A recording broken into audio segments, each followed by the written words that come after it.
Hi, and welcome to the 30th installment of the Dad Project. Glad to have you back, and tonight we'll take a closer look at the Grumman C-1 trader. Way back in installment 3, we looked at the S2F tracker. It was in this venerable platform that my dad began his Navy flight career. His logic at the time was that since he wanted to fly, why not fly something that would spend hours in the air? Now, whether that's why he ended up in ASW or not, he repeated it enough that I'll regard it as gospel.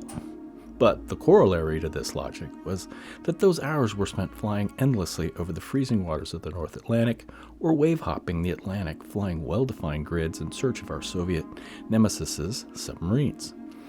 I was under the assumption that when my dad left the STUF and ASW behind, that was the end of his time in that type.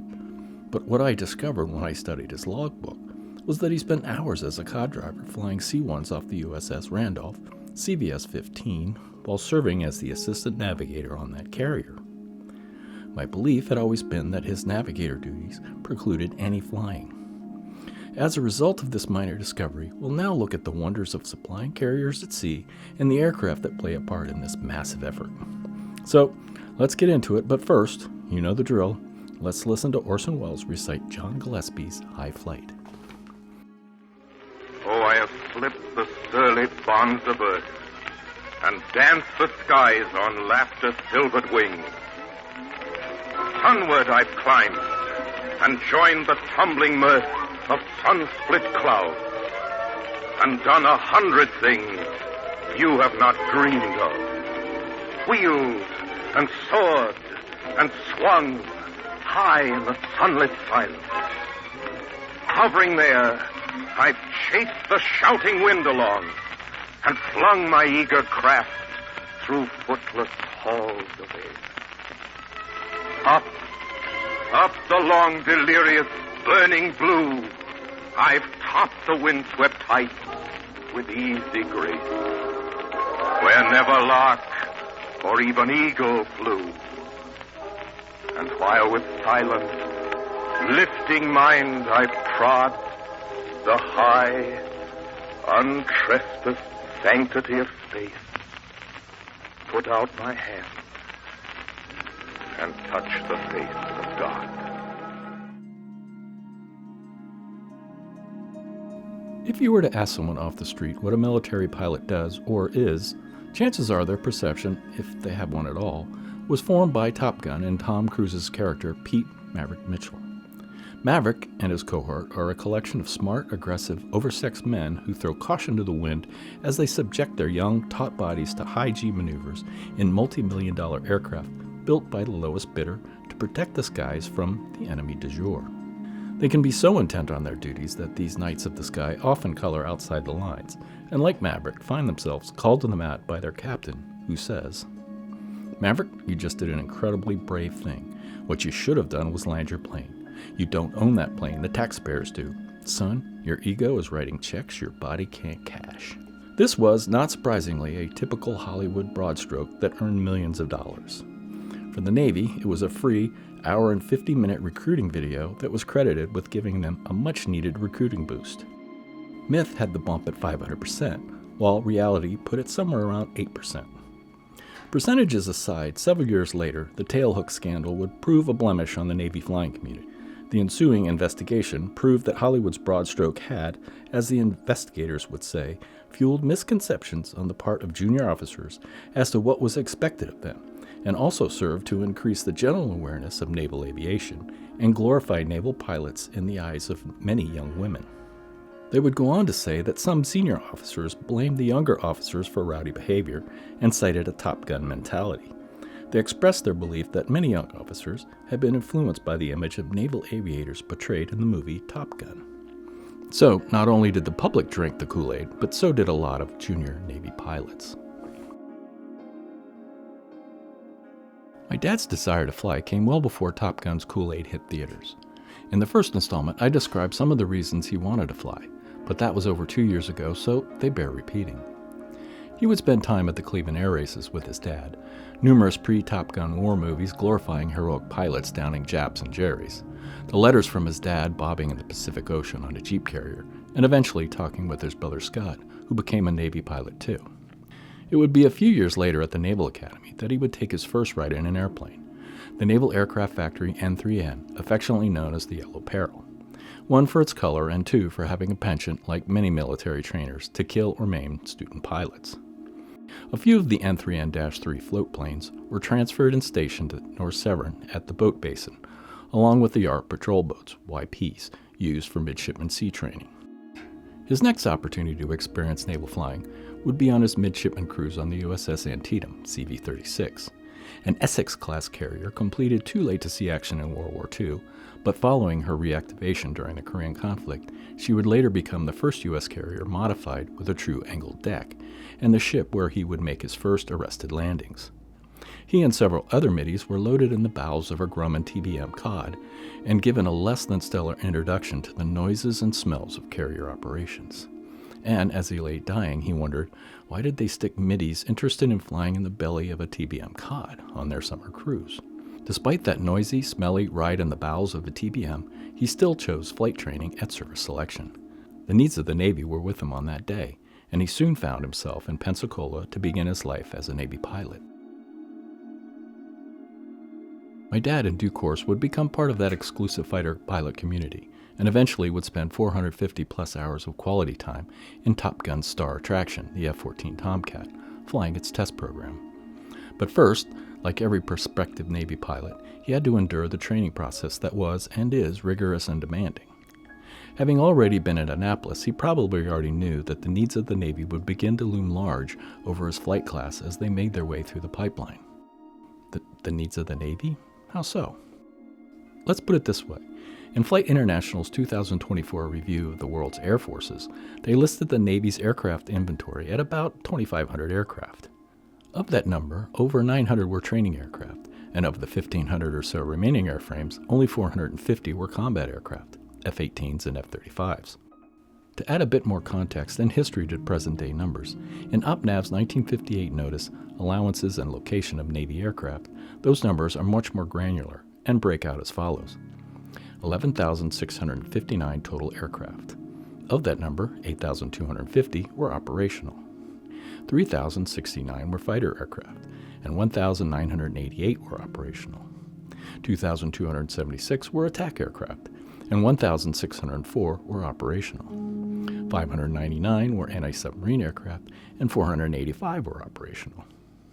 The remaining 5,678 aircraft, or about half, were everything but the above and even included 40 airships. Well, the airships are long gone, but so too is a vital and well-integrated carrier-borne fixed-wing ASW aircraft. The Lockheed S-3 Viking would be the last purpose-built fixed-wing carrier aircraft developed for that duty. Helicopters now fill that role on aircraft carriers. This is the long way around to say that the Navy inventory now, and to a lesser extent in 1958, have many more aircraft that require pilots that would be hard-pressed to call themselves fighter pilots. So, unless you were number one in your flight class, even this is a tenuous position, the needs of the Navy could take you and your hard-earned wings of gold, dismiss your rank preferences, and attach you to a squadron that flew anything but a Tom Cruise-approved fighter aircraft. For my dad, that aircraft was the S-2F Tracker. As my dad tells it, as I mentioned earlier, he chose to go into the ASW community because he wanted to spend as much time as possible in the left seat. Now, whether ASW was number one on his rank preferences, or he wasn't ranked high enough that his preference would make a difference, I'll never know, but he got his publicized wish. Before that could happen, he needed to go through flight training, so, in June of 1957, on the heels of his academy graduation, my father reported to the U.S. Naval Air Station at Pensacola. Like his cohort, he would spend 16 weeks in intensive pre-flight training before moving on to flight training. This would include an additional 2 weeks of ground school before finally meeting up with an instructor for their orientation flight. In any case, in the 11 months he spent flying after the orientation flight, he accumulated 165 hours of flight time, with the last month, June of '58, spent getting field qualified in the T-28 Trojan, 77 field carrier landings, not actual carrier landings. The unusual part of his flight training was that he did not fly his carrier qualification flights in the T-28, but was given orders to advance flight training in type, the S-2F, in Kingsville, Texas, without his carrier quals. I thought this was strange until I found an account from another pilot going through the pipeline at the same time who did the same because the training carrier wasn't available. He would go through advanced training in F-9Fs with the same result.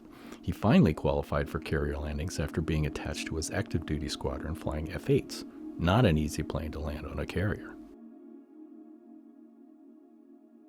Carrier quals are the ultimate rite of passage in Navy flight training. Usually a sweat-soaked flight, no matter the weather, to a carrier making way in the Gulf of Mexico for 10 attempts to get their trainer on the deck. Because of the inherent danger, these flights are made solo. The pass-fail rate is somewhere between 10 and 20%. Some pilots will be given additional field training and another chance to qualify, while some will be given the draconian option of reporting to a land-based squadron or no flight option if they fail to qualify a second time.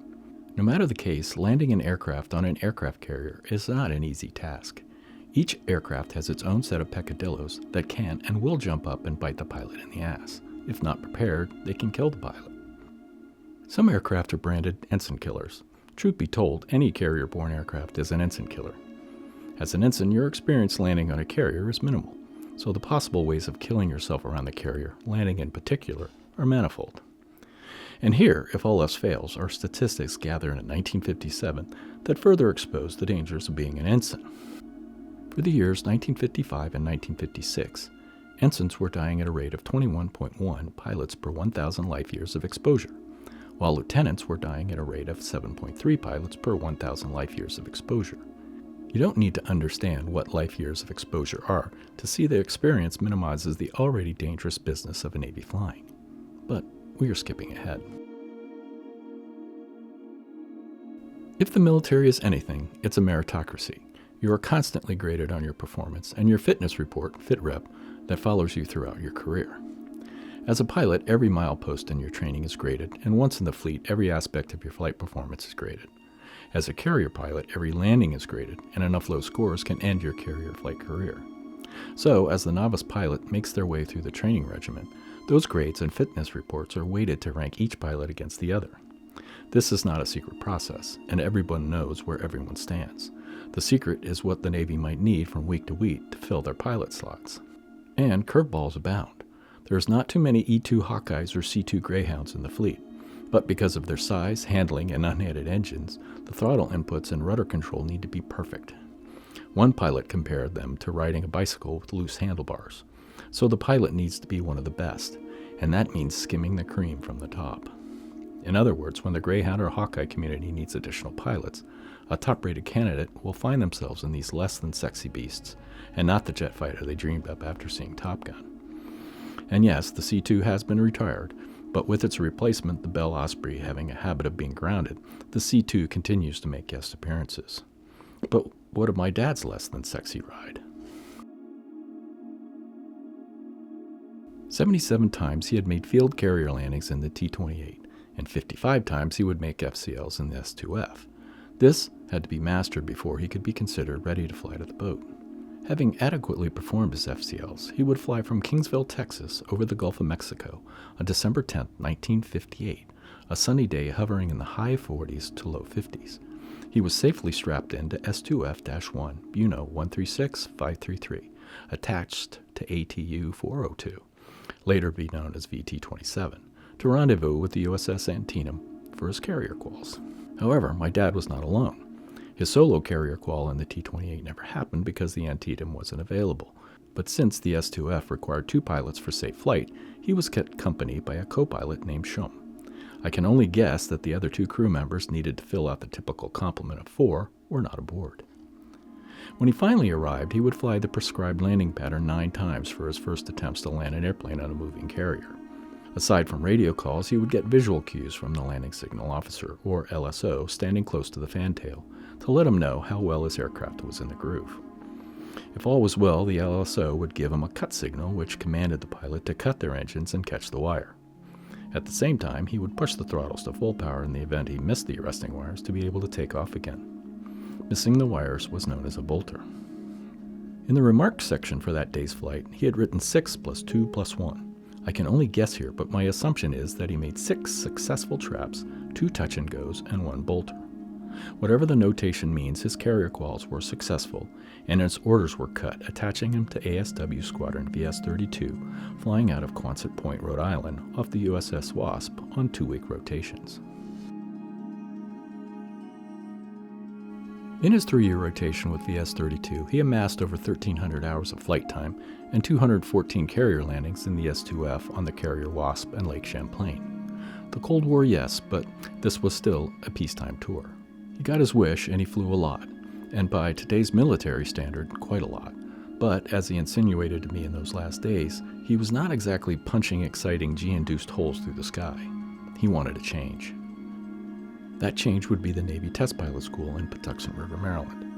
I'm going to skip over that period, so have a look at installments 5 and 6 if you'd like to learn more about that. But what I will say is that in the 3 years he spent at Pax River, he had the chance to fly props, jets, helicopters, and he flew all of them to the edge of their flight envelopes and back. So, as the end of this tour came near, he must have thought to himself, what amazing flight opportunity does the Navy have in store for me? I'm a full-fledged hotshot test pilot. What could it possibly be? Orders cut, orders received. Lieutenant Purvis, pack up your family and report to Norfolk, Virginia by February 1st. You will be the assistant navigator aboard the USS Randolph, CVS 15. What? Huh? I'm going to use my biographer's prerogative here and make some assumptions based on what I've learned through this process. First, though, memories are tricky things, and my sister often lets me know that my memory of an event or a recollection is faulty to downright wrong. But as far as my father flying the C-1 Trader, there's nowhere to go wrong because I simply didn't know he flew that thing. Like any child, I could ignore my parents with the best of them, but when my dad mentioned anything about flying, it was like hearing an airplane engine in the distance. I was instantly on alert, my hearing honed to perfection, my eyes scanning the sky for the perpetrator. My father never mentioned flying the C-1 in my presence. And here is where I assume. I don't think it was high on his list of accomplishments. In his resume for his time on the Randolph, other than his duties as a navigator, he noted that he was the project officer for the Navy navigational satellite system known as Transit. The Randolph was the first Navy ship to operate the installed Transit system. In his list of flight times by type of aircraft, for reasons unknown, he has a C-1A number 3 in a list of 19 aircraft, 262 hours and 72 traps, but no reference to where, when, and why these flights took place. So, what does a cod pilot do? Underway replenishment, or unrep, is a well-rehearsed ballet between two ships underway. It is a ballet that is all about force projection. Not surprisingly, it was the British who first considered the idea. Even with a well-established network of coal stations and the world's largest collier fleet to feed its Navy steamships, the Admiralty felt the static nature of the coal depots and vulnerable colliers could easily be disrupted. But even by the early 1900s, the transfer rate was never adequate to quickly and efficiently refuel the likes of a battleship that needed 2,000 tons of coal and would take a minimum of 60 hours to refuel. It would be the introduction of oil-fired boilers in the early 1900s that would again spark the interest and eventual success of underway replenishment. It would be a far-sighted Admiral Chester Nimitz that would press for this perfection of the rigs and ship handling with tests between 1939 and 1940. Following these tests, the Navy could safely unrep any size ship, even aircraft carriers. This would prove a critical innovation that would allow the Navy ships to remain at sea indefinitely during the war in the Pacific. Getting personnel and equipment to these far-flung carriers was critical and, for the most part, was handled by unrep, but it would be a far more ominous requirement that would create the need for a dedicated COD aircraft following the end of the war. The mission of delivering nuclear weapons following World War II was one that was, for the most part, a job for aircraft. The Navy was adamant that they be part of this nuclear air force. Unlike most nascent weapon systems, the consequences of a radioactive release, or worse, an accidental detonation of a nuclear weapon, cannot be underestimated. For the Navy, one of the soft points was the storage and handling of plutonium cores. It was such a concern that the carriers with the forward-deployed nuclear-capable strike aircraft wouldn't sail with the nuclear inserts until 1953. Until then, a program codenamed Daisy Chain would use R-5D Skymasters, and later B-47s, to fly the nuclear components from the East Coast storage facilities to Morocco, where specially converted Grumman Avengers, the TBM-3R, would fly the components to Mediterranean-based carriers. These cores only weighed about 100 pounds, but they were packaged in protective metal cages, and despite having a 3,000-pound cargo capacity, the TBM could only carry one core at a time. With the advent of the ankle deck and supercarriers on the horizon, the Navy put out an RFP for the replacement of the TBM with a considerably larger payload. This resulted in the Grumman C-1A trader. She could carry 9 passengers and a payload of 8,500 pounds. The follow-on to the trader would be the Grumman C-2 Greyhound that could carry 22 passengers and 10,000 pounds of payload. The C-2 has been phased out by the CMV-22B Osprey that can carry 24 passengers and 20,000 pounds of cargo. No doubt the Osprey will be delivering everything from the mail to aircraft parts to people, maybe even nuclear cores. But it's hard to realize the innocuous cod aircraft of the past were born for such an ominous purpose. Today, there are 2 fleet logistics support squadrons, VRC-30 that handles Pacific fleet carriers and VRC-40 that handles Atlantic fleet carriers. Each of those squadrons are broken out into detachments that are attached to a single carrier. And in the finest Navy tradition of squadron nomenclature, VRC-40 has 4 detachments beginning with Detachment 2, not 1. When my dad was on the Randolph in the mid-60s, cod aircraft were so integral to the underway carrier that each carrier had its own cod. It's a misconception that military pilots, once in a squadron, have a personal aircraft with their name stenciled just under the canopy. As a morale booster and a nod to senior pilots, their names will be added to a particular aircraft, and as often as possible, they will fly that aircraft. But once a duty roster is posted, pilots will typically be assigned whatever aircraft is serviced and ready to go, named or not. For example, my dad would fly 90 different S-2s through training and squadron duty. The F-4 would be no different, and he would fly 82 different Phantoms in training and squadron duty. Which brings us to the C-1. The cod aircraft on the Randolph was not part of a squadron, it was part of the ship. No squadron identifier was stenciled on the aircraft, just USS Randolph. And there was only one. This was typical of forward deployed carriers. Long story short, my dad flew 3 traders while on the Randolph. Not mixed, but in sequence.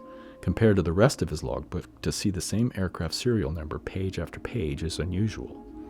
It's hard to say how my dad's career would have progressed beyond his tour on the Randolph. But halfway through his tour, he answered the clarion call of Vietnam and Operation Rolling Thunder. The needs of the Navy were for fighter pilots, not sub-chasers or cod drivers. The Tomcat was, and some may argue still is, the star of the Navy flight community even years after its retirement. And like any star, it needed a supporting cast. The men and women who would fly the aircraft that trained pilots, refueled aircraft, photographed bomb damage, and in my dad's case, hunted submarines and delivered the mail. Now don't get me wrong, I would have happily flown any of them, but I would have been gunning for one of those elusive fighter pilot slots too. But the Navy frowns on colorblind pilots. If not for Vietnam, my dad probably would have completed his service commitment and maybe beyond in the ASW community. But if you've kept up with any of the previous installments that make up this endeavor, you'll know that's not how it went. My dad's time in the trader was a period that I knew nothing about. As mentioned earlier, until I looked through his flight logs, I didn't even know he flew the trader. His thoughts on flying the trader, even more so than any other plane he flew, are a total mystery to me. In any case, have a look at Installment 3, 6, and 7 about his time in the S2F, Installments 10 through 13 about his time in the F4 in Vietnam, and finally Installments 16 and 17 about his experience in the F-14. And please, join me next time when we have a look at yet another aircraft my dad had the pleasure of flying. I'm not sure what that plane might be, so we'll all be surprised. So, until next time, thanks for joining me for the 30th installment of the Dad Project. And for the 30th time, as many of you already know, I continue to tell the stories I had hoped my father would tell me, and I appreciate y'all being along for the journey.